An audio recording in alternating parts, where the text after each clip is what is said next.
I studied architecture at Pratt and then went into the Department of City and Regional Planning. I really focused on the city right from the very beginning. In 1963, a group of ministers from Bedford-Stuyvesant came to Pratt asking for some technical assistance. The city had proposed an urban renewal plan for Fulton Park, and they were very concerned with what the city might do because urban renewal at that time was rightly called Negro removal, using the terminology of the time. We began to develop an overall plan for the renewal of Bedford-Stuyvesant, one that integrated social, economic, as well as physical revitalization of the community. Robert Kennedy was planning to run for Senate from the state of New York, and we arranged for Kennedy to visit the community, toured him through the community. It was a very emotional day.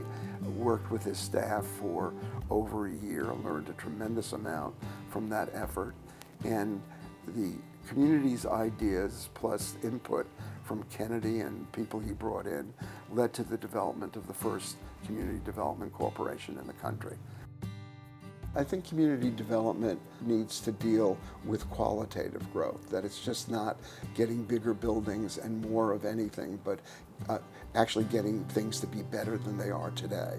And how do you make them better for today's residents and for future residents? Develop Don't Destroy Brooklyn is one of a series of communities that we've worked with over the years. Develop Don't Destroy led the opposition to Atlantic Yards and what is now known as the Barclay Center. And one of the things I did with them was to clarify some of their positions. They really wanted to see development take place, but they wanted it responsibly, and they wanted to make sure it didn't abuse some of the powers of the state.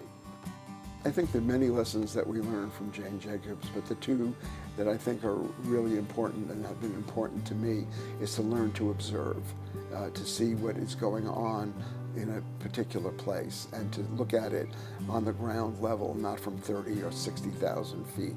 The other one is that she demonstrated that being an activist and being a thinker really should not be separated. And she gave people the courage to fight on their own behalf.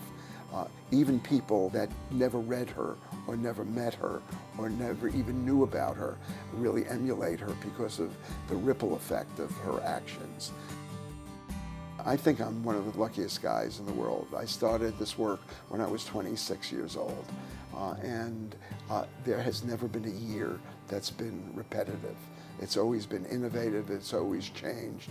I've met some of the most fabulous people. You know, from a very selfish perspective, I could not have written a more enjoyable scenario to work in. The pay is terrible, but the riches come from the interaction with the people that you're working with.